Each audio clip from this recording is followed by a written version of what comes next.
All right, today's read aloud is called Shrek, and it's by William Steig, one of my favorite authors. And I read you Sylvester and the Magic Pebble last week, and this week I'm reading you Shrek. You may have seen the movie. There's a couple of movies out, Shrek 1, Shrek 2. This is the actual author who invented and created the story of Shrek. Look at those. Shrek by William Steig. Look at Shrek. What can you tell about Shrek as a character? Do you think he's nice? Do you think he's mean? What do you think he acts like? What do you think he's going to say? Let's find out. Shrek by William Steig. His mother was ugly and his father was ugly, but Shrek was uglier than the two of them put together. By the time he toddled, Shrek could spit flame a full 99 yards and vent smoke from either ear. With just a look, he cowed the reptiles in the swamp. Any snake dumb enough to bite him instantly got convulsions and died. Doesn't seem very nice, does he? One day, Shrek's parents hissed things over and decided it was about time their little darling was out in the world doing his share of damage. So they kicked him goodbye, and Shrek left the black hole in which he'd been hatched. So they're not normal people, are they? They're monsters, it looks like.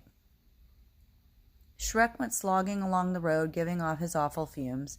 It delighted him to see the flowers bend aside and the trees lean away to let him go by.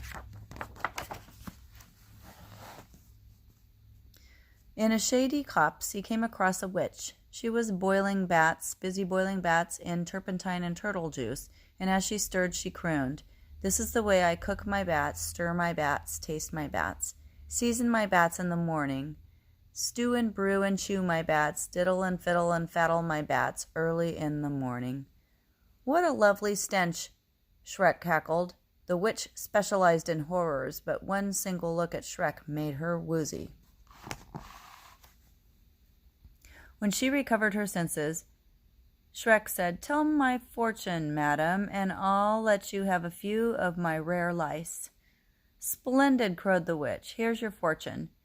Otchy potchy itchy pitch, pay attention to this witch. A donkey takes you to a knight. Him you conquer in a fight. Then you wed a princess who is even uglier than you. Ha ha ha and cock-a-doodle, the magic words are apple strudel." "A princess!" Shrek cried. "I'm on my way." Soon he came upon a peasant singing and sithing. "You there, varlet," said Shrek, "why so blithe?" The peasant mumbled his reply. "I'm happy sithing in the rye. I never stop to wonder why. I'll bone and sith until I die. But now I'm busy, so goodbye." "Yokel," Shrek snapped. "What have you in that pouch of yours?" "Just some cold pheasant." "Pheasant, peasant? What a pleasant present." The last thing the peasant saw before he fainted was Shrek's glare warming up his dinner. Shrek ate and moved on. Can you tell what happened here? The Shrek took food out of his backpack and is cooking it for dinner. Is Shrek a nice character or a not nice character? And what does the author want us to know?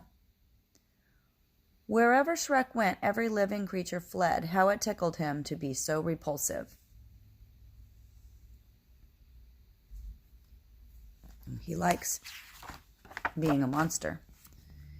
For raindrops began sizzling on Shrek's hot knob. "Did you ever see somebody so disgusting?" said Lightning to Thunder. "Never," Thunder growled. "Let's give him the works." Lightning fired his fiercest bolt straight at Shrek's head. Shrek just gobbled it, belched some smoke, and grinned. Lightning, thunder, and rain departed. In high spirits, Shrek stalked on. At the edge of the woods he found this warning nailed to a tree. "Hearken, stranger, shun the danger. If you plan to stay the same, you'd best go back from whence you came." Shrek, of course, swaggered right past. And sure enough, a little way into the woods, a whopper of a dragon barred his path. Shrek smiled and bowed. The dragon slammed him to the ground, but Shrek just lay there. He was amused. The irascible dragon was preparing to separate Shrek from his noggin, but Shrek got him between the eyes with a putrid blue flame. The poor dragon thudded over unconscious for the day.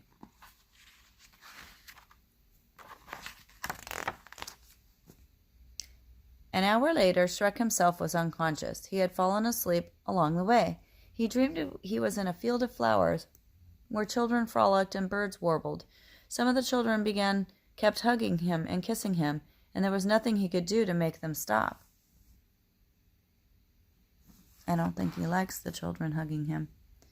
He woke up in a daze, babbling like a baby. It was only a bad dream, a horrible dream.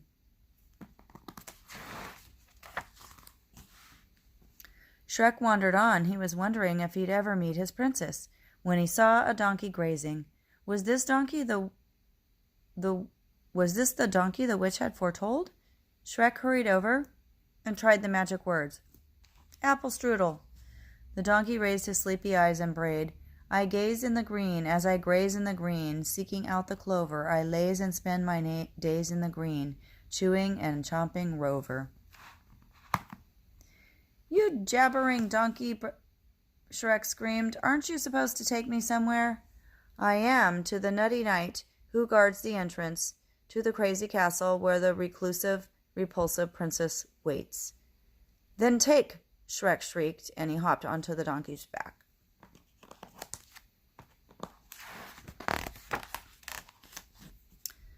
They soon came to a drawbridge where a suit of armor stood. Shrek knocked on the breastplate and demanded, Who dwells inside this armor, also yonder in castle? In here a fearless knight, in there well-born fright, was the answer. It's my princess, said Shrek, the one I'm to wed. Over my dead body, roared the fearless knight. Over your dead body, Shrek agreed. All right, here ends part 1. The rest of Shrek will be seen tomorrow. I wonder what will happen to Shrek when he gets inside the castle.